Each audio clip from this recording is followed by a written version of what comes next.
Tom Godden. I'm an enterprise strategist with AWS. I'm a former chief information officer at Foundation Medicine, and I'm really excited about this opportunity. I'm joined here by Aamer, Baig, partner at McKinsey. Would you tell us a little bit about your background and your excitement about generative AI? Thank you, Tom. I'm a senior partner at McKinsey. I lead McKinsey's technology practice globally. That's our client service for the CIO, CTO community. We advise the C-suite on tech-enabled business transformations. And there's nothing more exciting now than looking at the power of generative AI and the cloud to really drive different business outcomes. So that's what gets me really excited. Can you share from your perspective what it means to be, what generative AI means? What's the business value? What are we looking at when we're looking at generative AI? It's a great question. Generative AI has the promise of being what we would call a generational technology, and really allow businesses and functions to really reimagine themselves. So what we believe is it's an evolution across many years of development of AI, and this is the next step where you have a field of AI that actually generates content, synthesizes content, and can do a lot of other very powerful things. The value for enterprises is mainly in productivity, but also in creativity. At McKinsey, we looked at 63 use cases across a number of functions. And when you ask about value, think of this number. The value is about 2.6 to 4.4 trillion in economic impact. Wow. That's the power of this technology or the promise of this technology. You would then ask the question, where does it come from?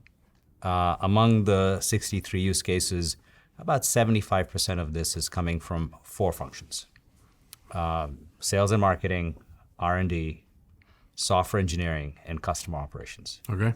So these are the 4 that we believe will be most fundamentally transformed. And why is that the case for those? Why those 4? I mean, it makes sense, target-rich environments, it feels like, but why? Why are those 4 they're important for? Well, you have to think about where the actual craft and the activities in these functions can actually be reimagined or transformed using a new technology. So can we talk about that for just a second?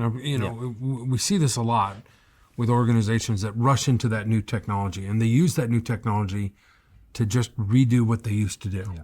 And then they're like, oh, I didn't get the value, the aha out of it. It's when you use the new technology to completely reimagine the process. So dive into that a little bit more, because I think that's so crucial as we look at how do we get value out of generative AI. Let's take some of the examples. I grew up as a developer and wrote code. Coding and software engineering is an apprenticeship model once you've learned the basics, right? So, how powerful is it to have someone next to you that can suggest what the next line of code is, or help you with testing or documentation? It really propels you to a different level of performance and productivity. Now let's take something very different. If you're a customer service rep, you get all these calls. You have to process a lot of information and react to it in real time. How wonderful would it be that you get suggestions on what the potential answer could be, to which you can actually apply your own human judgment and then help the customer. Take another example. In R&D, coming up with new designs, new formulations, new blueprints has always been learned over time.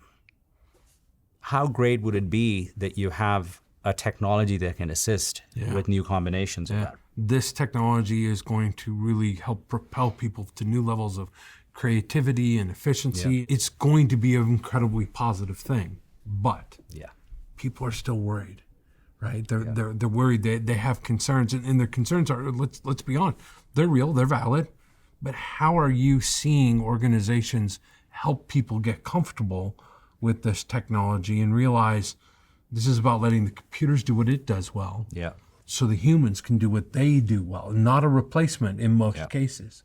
How are you seeing that play out? First, it's important to acknowledge that there is still a little bit of, I would say, jitteriness about this, as you mentioned. But at the same time, we're seeing enterprises invest behind this because the potential is quite high. So we actually think there are 3 important strategies that will help with that. One is your posture and frame of reference as far as the potential for this opportunity. If it's a human-assisted technology, human-empowered technology, which is what I believe, I think it opens the aperture and opens minds and hearts. That's one. Second is it has to also be followed up with an emphasis on skilling up the right people to be able to deal with train your people. Train your people. Exactly. And then the third is to adopt a set of policies that will also give comfort but protect people as well. Elaborate on that. So you want to make sure that people are using information safely, right? You also want to follow through, especially if it is a customer-facing application, that you're checking for things like toxicity and content that's being generated. You're putting the right guardrails around mistakes that sometimes this technology still makes. So that all will be collectively confidence boosting. Yeah, and I think it's important when you do that, and you're talking about responsible AI program. And I tell people, step 1 needs to be build a responsible AI program. You can't let the horse, the cow, whatever, out of the barn and then try to go get it back. And candidly, I think maybe we did that a little bit with social media, where we let it get out in front of us, and then we've had to pull it back from a privacy standpoint. You're absolutely right, and then that requires a different mindset and operating model within the organization as well. So, for example, we're seeing a lot of very rapid progress in pursuing POCs, but a slower take up or a slower sort of rollout from POC testing into production. How are organizations approaching going, where do I put those bets on the right proof of concept, the right ideas, so that they can become something, and then so I can scale them? One of the things that I see people struggling with is just the why. They're doing, candidly, cool things, but not cool things that necessarily deliver business value, which candidly should be what we're doing. How are you seeing people approach that and look at it and go, where do I put those bets? I think it's an important management challenge right now, is to both allow for some experimentation and learning, but also really place your bets where it makes a difference. So we're lots of rapid experiments at low cost. A lot of rapid experiments at low cost, but really putting your energy behind a few bets that work, right? So we're suggesting a 2x2 approach, which is pick 2 where you can make an impact very quickly. So you actually have some learning that you can actually go forward with. And 2 where you believe it could be game-changing for your business. And it doesn't have to be 2, but it's a small manageable number, because where you're going to bet the business, you want to be right.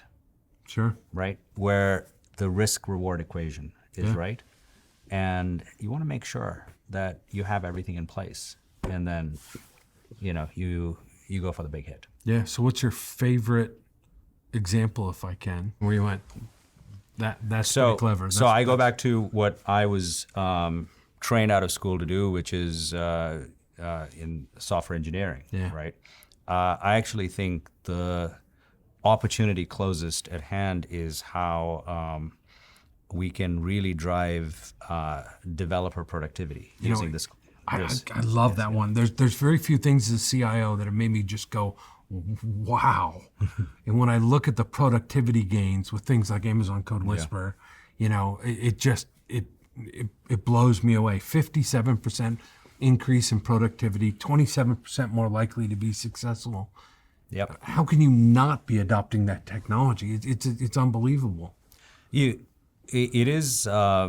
It seems like a win-win-win. Sure does. It's a win because you can do a lot more. Yeah. It's a win because you can do a lot more at a higher quality. Yeah. And it's also a win when we've actually done research and tested this.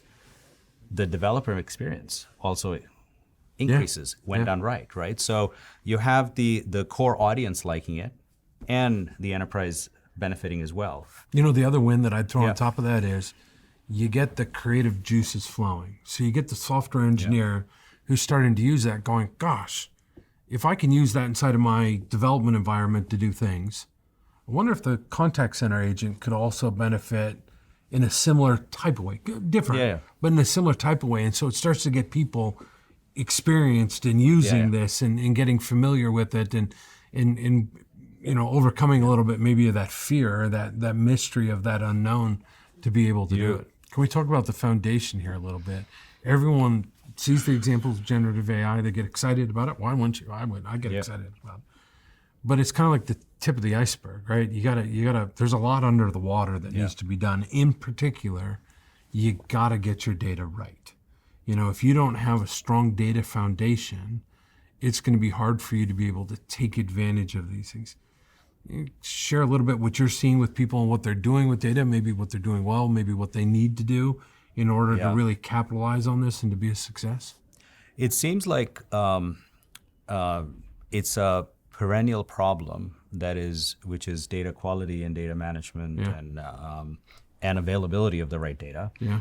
It was important before, but it's even more important now, and it's coming into sharp relief. Yeah.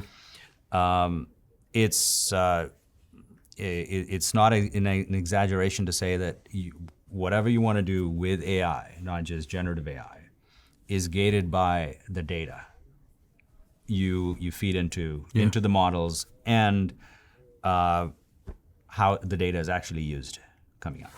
So the foundations you talk about are exceptionally important. We think the effort to build the right data ecosystem is an important down payment for getting the benefit out of generative AI. In addition to that, we think there's some new elements in any tech stack for an enterprise that have to be worked in, right? So, for example, there's a lot of talk about large language models, which one to use, when, why. But how do you access that? How do you train people how to use the right prompts? Yeah. Right? You need an API layer to access the LLMs. Do you then also want to keep a library of good prompts, for example? So buy certain use case so people can use that. So all these things have to be thought through as part of the foundation, all right? That's built on good data. Yeah. And we really believe that there's not going to be one large language model to rule them all. We think that people are going to need different models for different use cases. Yeah. We also think it's early days and there's going to be a lot of change in these models. One more strategy we're seeing with some companies is they're thinking of horses for courses strategy as well for some situations where your proprietary data is not used. Maybe one large language model is appropriate. When something is closer to your crown jewels being your data, your institutional knowledge, right?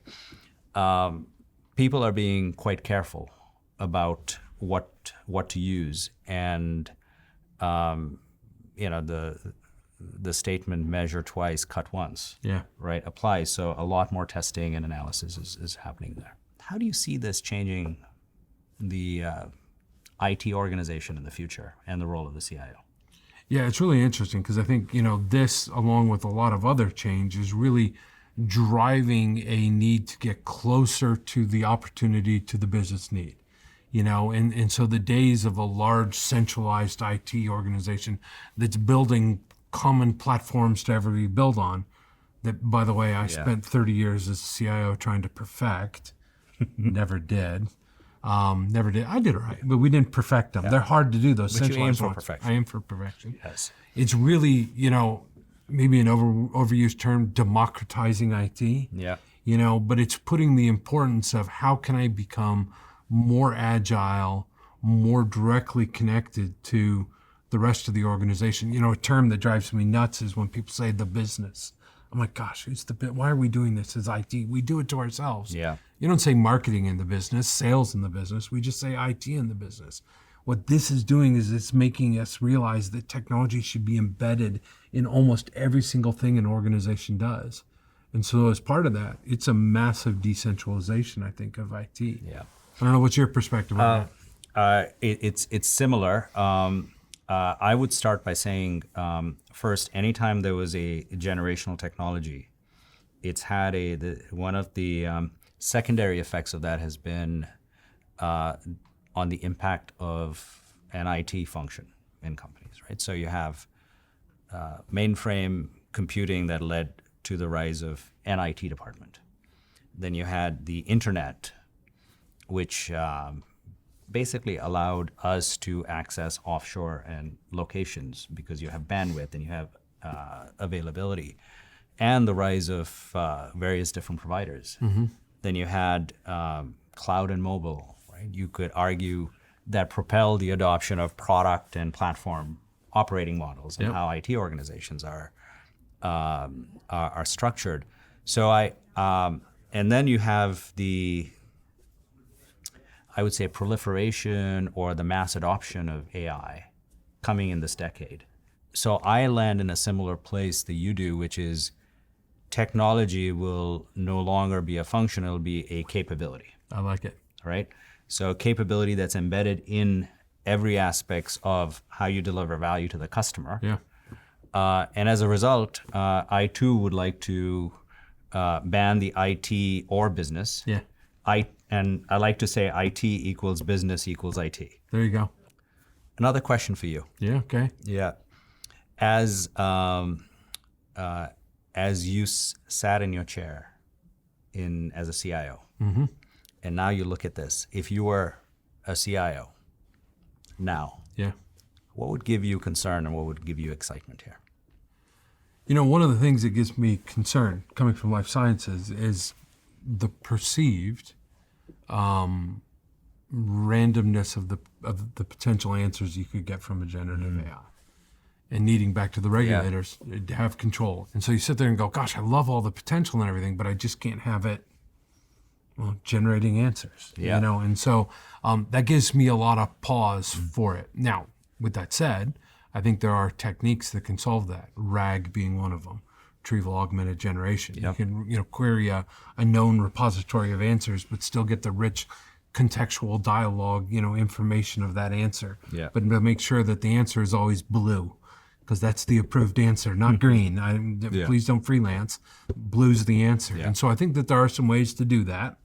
I think they still need to be proven out to the regulators that will be enough control over that. But when you talk about, what excites me on it, we talked about the developer one, that certainly excites me on it. But I think just the ability to democratize IT, one of the things when you put power in the hands of the people, it's one of the best things that you could do. And what excites me about this is all the ideas don't have to come from one group. They don't have to come just from technology. They don't have to just come from your data scientist.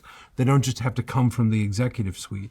We have the ability with this technology to allow every single person to be able to start to explore and to utilize it. So that really gets to excite me. But then see my first response also, which is, okay, now that I've democratized it and given it to everyone, but I needed to maintain a little bit of control over it. So it is that scaffolding, that push and pull. Well, the scaffolding is important. That's how you manage it, right? Yeah. And a strong, responsible AI program, strong oversight by the human is able to do that. What excites you? I think there have been some intractable problems in enterprise technology. So I feel like this has given us a chance to start attacking them Yeah. at a cost that might be manageable. Yeah. So the three that come to mind, one is tech debt. Yeah. Okay, we seem to accumulate more and more every year, right? So, and one reason for that is the cost of software and cost of software development never actually went down. Yeah. Maybe it does now, and we can actually deal with it. That's one. Second is talent. We've always had a dearth of talent. Yeah. I'm actually excited about more work getting done Yeah. with the talent we have while driving the experience of the developers. And I think it's going to create jobs we haven't even contemplated. And we haven't, that's a great point. And then the third, we've always had an issue delivering large tech-enabled projects on time, right? That never happened to me. That, of course, yes. So I'm hopeful that there's some interesting applications of generative AI that can actually solve some of these intractable problems. Yeah, I think finally the technology is ready to meet the moment. I think we overpromised, right? As an IT organization on what we could do, which led then into the knots, a contraction of IT. IT was a cost to be managed. How can I do this for less money? It's not going away, but I also don't want to pay a lot for it. Yeah. And I think finally with the cloud and the advent of cloud and the movement towards more agile type of thinking, and now a generative AI, I think we're ready to meet the moment to finally be able to tackle some of those things that you talked about. Yeah. Very well said. Thank you very much. I really enjoyed the dialogue, and I think you'll join me in being really excited about what could come next. It has been my pleasure. Love this conversation. Thank you for having me. Wonderful. Thank you.